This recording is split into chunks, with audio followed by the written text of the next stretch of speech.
৩০০ বছরের প্রাচীন মনসা পুজোকে ঘিরে বহু ভক্তের সমাগম ঘটে আমতার গগনে।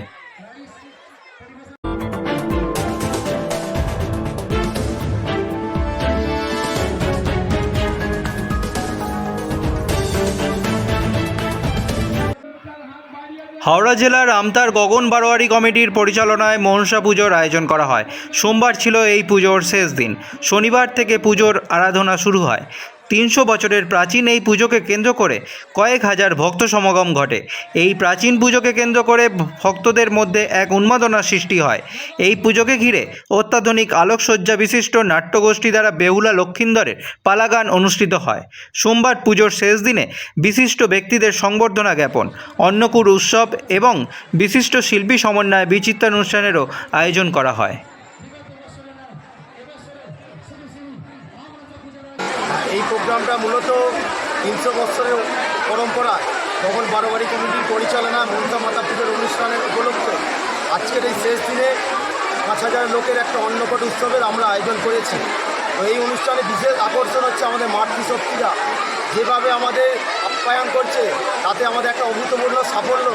এই সাফল্যের মাধ্যমে আগামী দিনে আমরা এর চেয়ে বড় অনুষ্ঠান করার একটা প্রাথমিক ট্রেন্ড আমরা বুঝতে পারছি। এই পুজো বিশেষত্ব হচ্ছে প্রথম শুরুর দিন দশহরার 2 দিন 4 দিন বা 1 সপ্তাহের মধ্যে আমরা এই পুজোটা করি। পুজোতে এখানে একটা ফাটা বলি হয়, বিশালভাবে এখানে একটা বড় সংখ্যা নিয়ে এখানে মেলা হয়। সেই মেলা উপলক্ষে আমরা এই অনুষ্ঠান আয়োজন করি। শুরু হয়েছিল, শুরুটা একটাই কারণ যে আমরা এই অনেক দিনে পুরনো এখানে একটা জায়গা একজন দিয়েছিল, একটা মনসা মন্দির এখানে প্রতিস্থাপন হয়েছিল। সেই প্রতিস্থাপনকে কেন্দ্র করে আমরা এই ৩০০ বছর ধরে পৈতৃক পরম্পরা থেকে এই পুজো। আমার নাম গৌতম দলুই, আমি গগন বারোয়ারি কমিটির একজন সাধারণ সদস্য।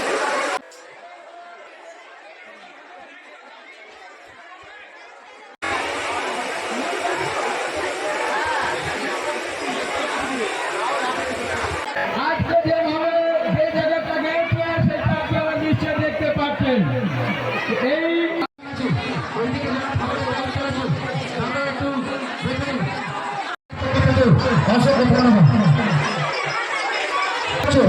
সকলে খবর পাবে, কোনো হুটোবাড়ি দরকার নেই, হুটোবাড়ি